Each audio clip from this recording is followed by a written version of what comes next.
Before we get to the charts, let's look at this article from Quartz. Michael Burry has been getting some love in recent days on this channel. This article is titled "The Investor of the Big Short Fame is Making a Huge Bet on Chinese Tech Stocks."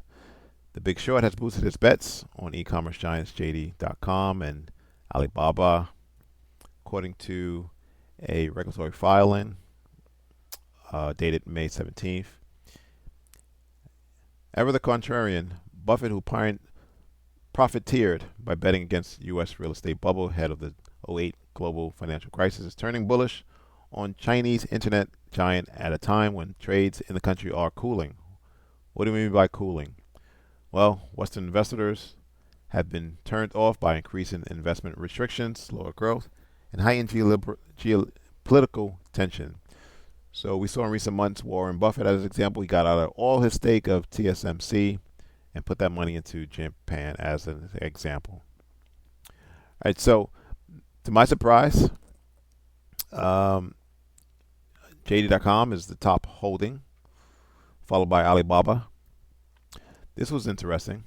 I had no idea he was in the GameStop frenzy when he bought into the company in 2019 when he thought the company was undervalued.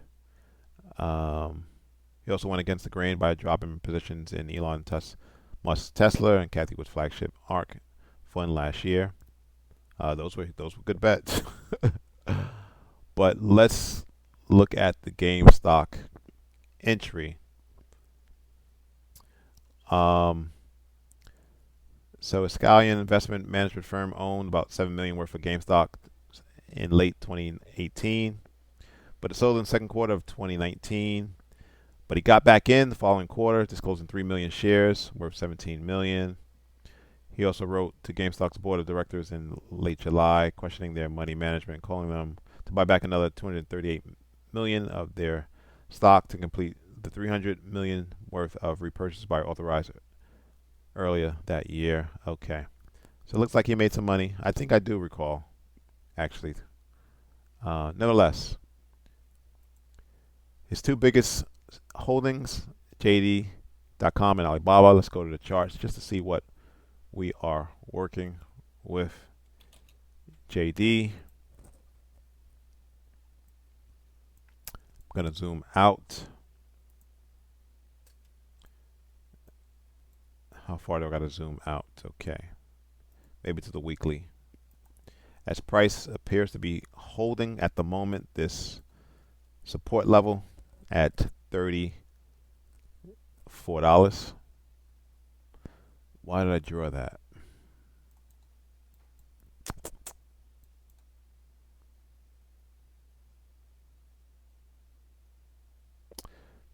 Just looking across. All right, so if I draw a line, you got resistance, resistance, right? Support, support, maybe that's why. It is a resistance support band. This is a weekly chart. So this week prices opened lower, went down to go up.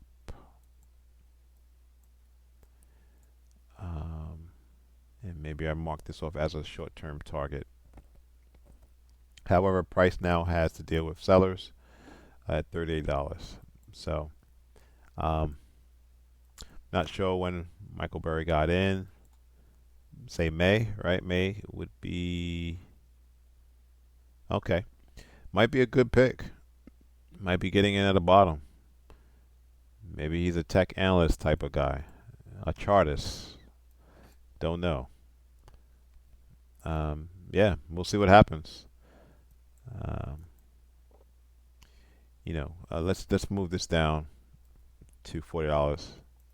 That's where the gap fill would be on the weekly chart as a target.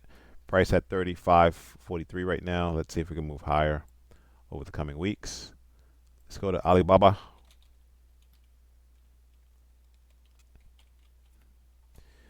We did have a Jack Ma sighting some months ago.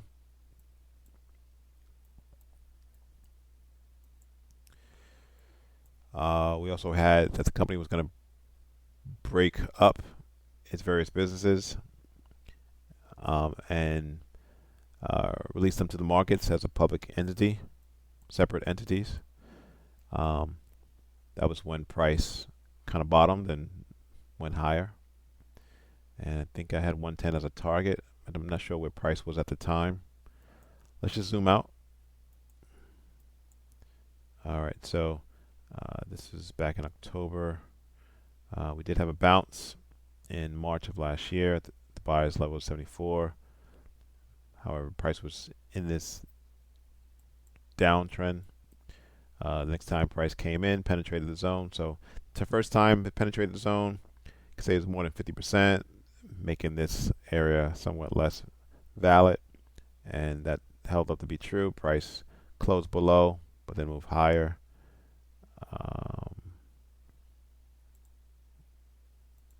60 was the all-time lows. Right, that's when the buyer stepped in. Again, I had 110 as a target when all the news came out, positive news. So let's go down to the weekly. All right.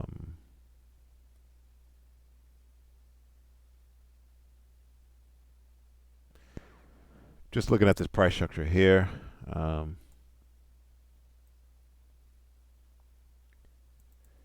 You can say that it's a weekly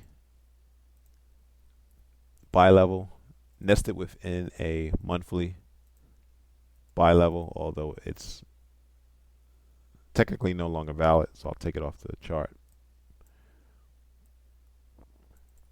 Not in love with the price structure, but volume's okay, not the greatest.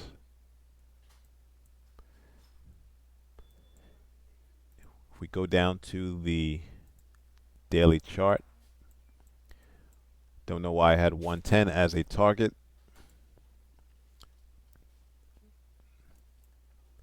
Nevertheless, maybe a round hold number. Maybe I didn't want to get besides myself and pick an extreme target. As momentum did die out at the 120 level before collapsing. Again, if Michael Burry got in the May time frame, that would be right about here. So again, he's getting in at the right time, right after a pullback in price from the 120 level. So good timing, Michael Burry. Good timing. Okay, so I like volume's low here. Let's see if this $75 level zone can hold. But good buys, good time, good timing. Right now, the sentiment is bearish on Chinese tech in particular.